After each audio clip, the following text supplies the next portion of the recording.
Hello students, कैसे हैं आप सब। आई होप आप सब अच्छे होंगे। आईसीटी वर्चुअल क्लासरूम में आप सबका स्वागत है। मैं विकास।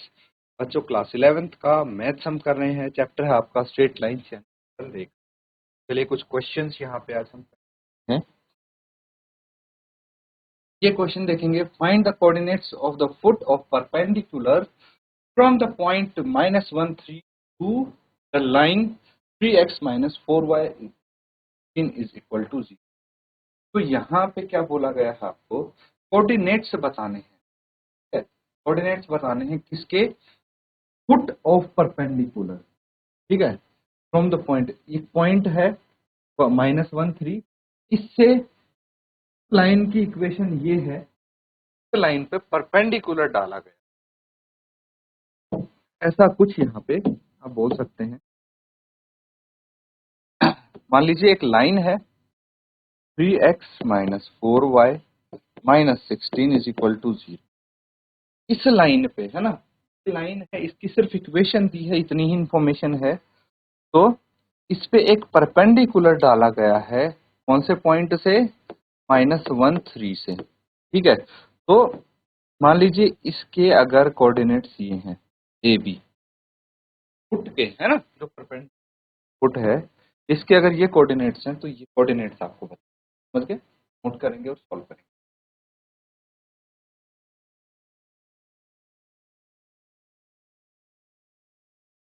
ठीक है बच्चों, यहाँ तक चीजें समझ रहे हैं आप?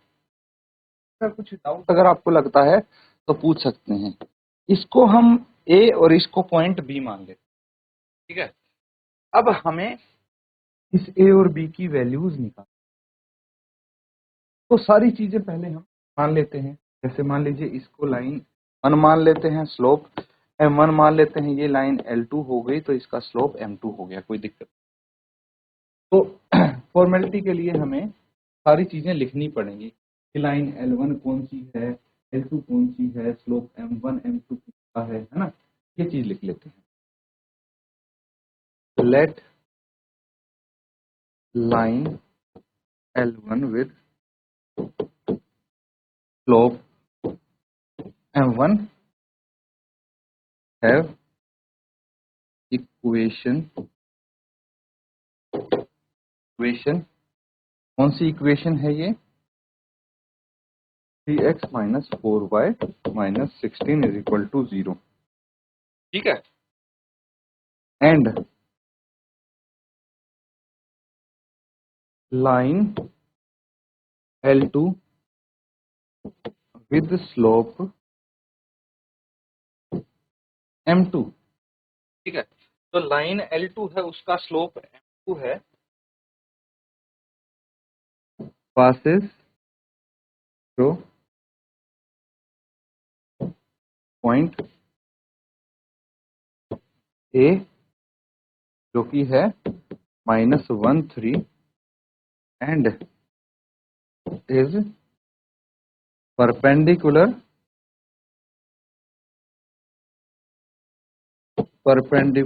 टू लाइन L2 या L1 है ना, लाइन L1। हाँ, के बाद क्या बोला गया है? एट फुट ऑफ लाइन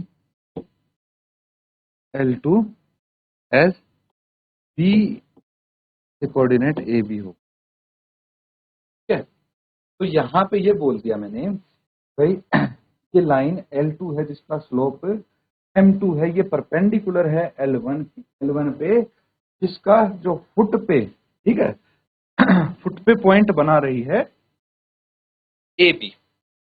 ये चीज आपको समझ में आ, तो ये हमने इसलिए लिखा ताकि ये पूरा जो डायग्राम सिनेरियो आप समझ पाए। इसके बाद हमें क्या चाहिए? स्लोप चाहिए, और स्लोप। तो दो चीज है, दो लाइन है, एक तो है लाइन L1, एक है L2।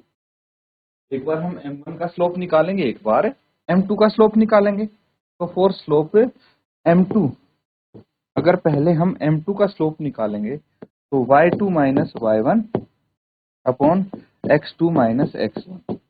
ठीक है, अब यहाँ पे मुझे बताइए कि कौन से पॉइंट्स हैं। एक तो पॉइंट ए है जो कि है -1 3, और एक है पॉइंट बी जो कि है ए बी। तो इसमें ये x1 हो गया, ये y1 हो गया, ये x2 हो गया, ये y2 हो गया। कोई दिक्कत? अब यहाँ पे हम वैल्यूज अगर पुट करेंगे तो y2 कितना है बच्चों? b माइनस -1, नहीं माइनस, कितना हो जाएगा? b-3 है ना, y2 minus y1 upon a minus -1, क्या आ जाएगा? अब क्या करना है आगे इसको, b-3 अपॉन a+1, ये आ गया m2, है ना, slope of L2। Line L2 है, इसका स्लोप ये आ गया, है ना, नोट कर लेंगे।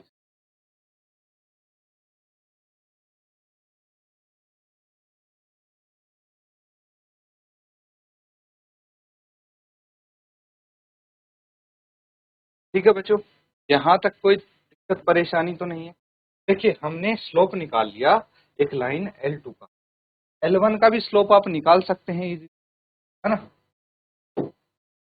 तो अब करेंगे फॉर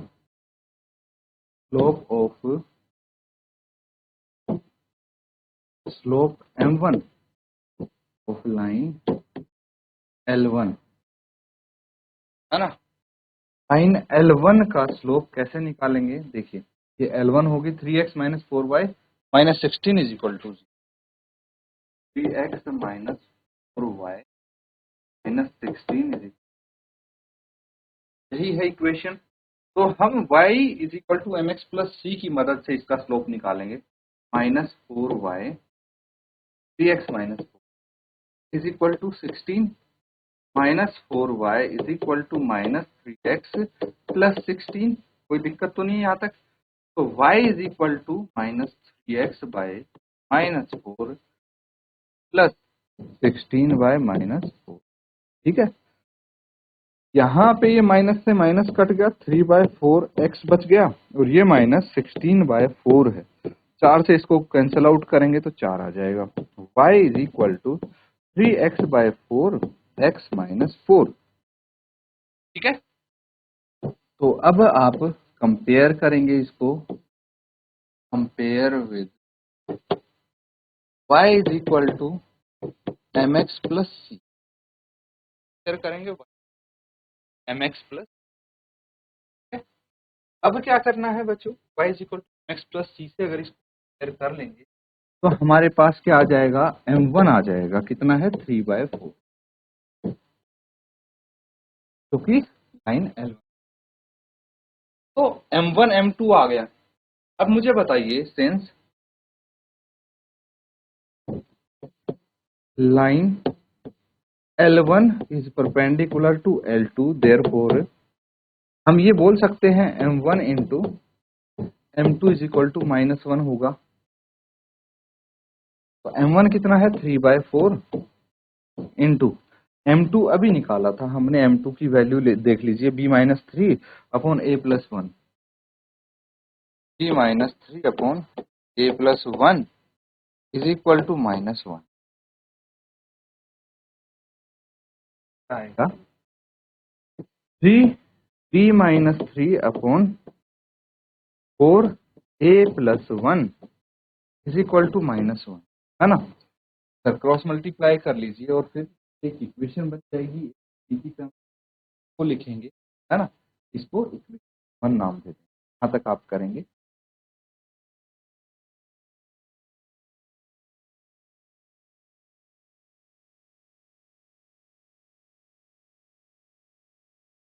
ठीक है बच्चों, सबने नोट कर लिया ना यहाँ तक?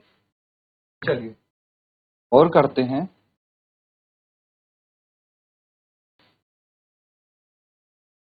तो यहाँ पे क्या था आपके पास? 3 into B minus 3 into b-3 लिख लेंगे, b-3, ठीक है। इज इक्वल टू -1 इंटू क्या आ जाएगा इधर डिनोमिनेटर में क्या है, ये है 4 इंटू ए प्लस 1 है ना, 4 इंटू ए प्लस 1। बस इसको आगे सॉल्व करेंगे तो ये 3b minus 9 is equal to -4a minus,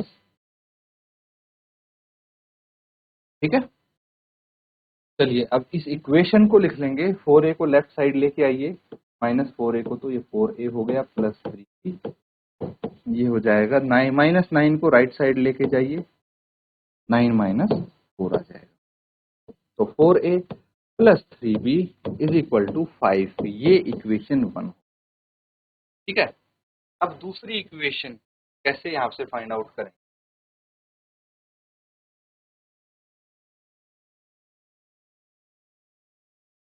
line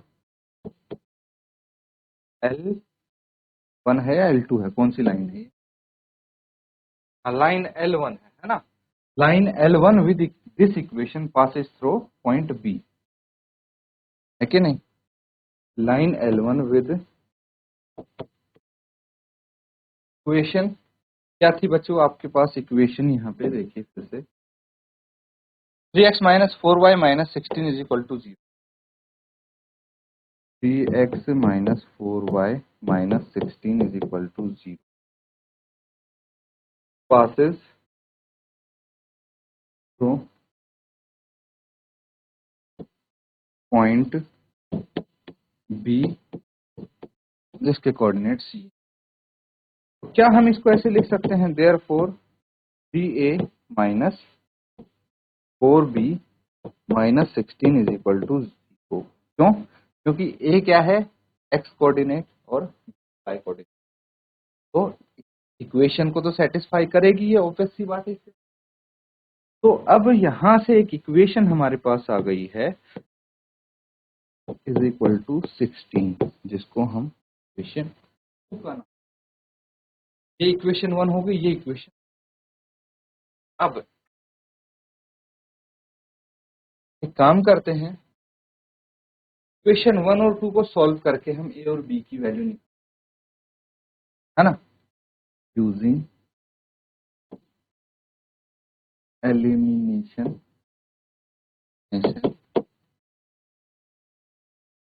method,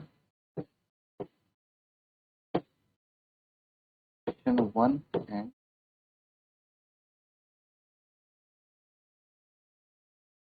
equation 1 और 2 में ना, या तो a के कोऑर्डिनेट या b के कोऑर्डिनेट, हम a के कोफिशिएंट या b के कोफिशिएंट सेम बना लेते हैं, तो 3 से, और इसको 4 से अगर मल्टीप्लाई कर देंगे क्या आ जाएगा, ये 4 3 12, 12a plus 3 into 3 9, 9b is equal to 15, है ना। तो इक्वेशन 3 मान लीजिए, और तो 4 से मल्टीप्लाई करेंगे, 4 3 12 a माइनस 4 चौक 16b is equal to 16 into 4 64, ये इक्वेशन 4 आ गई। अब एक काम करिए, सब्ट्रैक्ट इक्वेशन 3 एंड 4, 3 और 4 को घटा दीजिए, साइन इसके चेंज हो जाएंगे। आप ऐसे भी लिख सकते हैं, सब्ट्रैक्ट इक्वेशन 4 फ्रॉम, अब देखिए ये प्लस का है, ये माइनस का, कट गया, 9 और 25 की 16 कितना आ गया, 25 आ गया, इज इक्वल टू 15 माइनस, है ना, कितना हो जाएगा, -49, तो b कितना आ जाएगा, -49/25, क्या आ जाएगा। अब क्या करना है, put value of b in equation, b की वैल्यू पुट कर दीजिए इक्वेशन 1 में। इक्वेशन 1 ये है ना आपके पास, 4a प्लस 3 इंटू बी है -49/25 इज इक्वल टू 5। इसको सॉल्व करिए, यहाँ पे सिर्फ a है आपके पास वेरिएबल, a की वैल्यू ऑलरेडी आ चुकी है। चलिए फटाफट नोट कर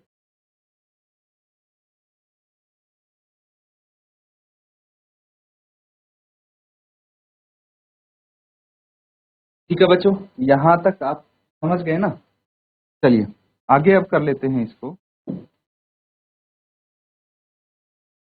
4a कितना सा देखिए, ये -49 इंटू 3 कर लीजिए, कितना आ जाएगा ये, -49 इंटू 3 -147 आ जाएगा। -147 upon 25 equal to 5, -147 upon 25 equal to 5। 25 अगर एलसीएम ले लेंगे पूरे का, 25 चौके 100, -147 इज इक्वल टू 125। तो 100 ए इज इक्वल टू 125 प्लस 147। तो ए कितना आ जाएगा, इसको आप ऐड कर दीजिए, 7 और 5 12, एक हासिल, 4 2 6 और 1 7, एक और 1 2, कैंसिल आउट करेंगे, 4 इंटू 25 100 आ जाएगा, और इसको 4 से भाग करेंगे, 4 इंटू 6 24, 3 बच गए, 4 8 32। तो ये आ गया ए, कितना आ गया 6825। तो हमारे पास ए की वैल्यू भी है, बी की वैल्यू भी है, -49 अपॉन 25। आप लिखेंगे देयरफॉर कोऑर्डिनेट्स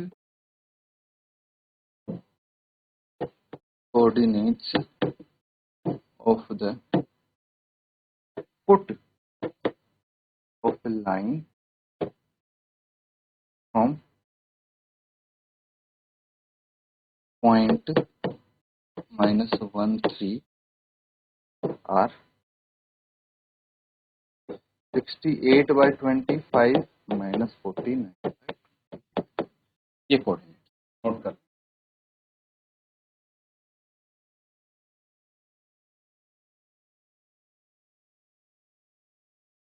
तो स्टूडेंट्स, आज हमने जो क्वेश्चन किया है, देखिए थोड़ा लेंदी क्वेश्चन हो सकता है, लेकिन जो मेथड यूज हुआ है वही है जो आप पहले सीख तो आता है ना। बस तरीका आपको पता होना चाहिए कैसे हम आंसर तक। इसी के साथ आज का सेशन हम यहाँ पे एंड करेंगे। Thank you and have a nice day.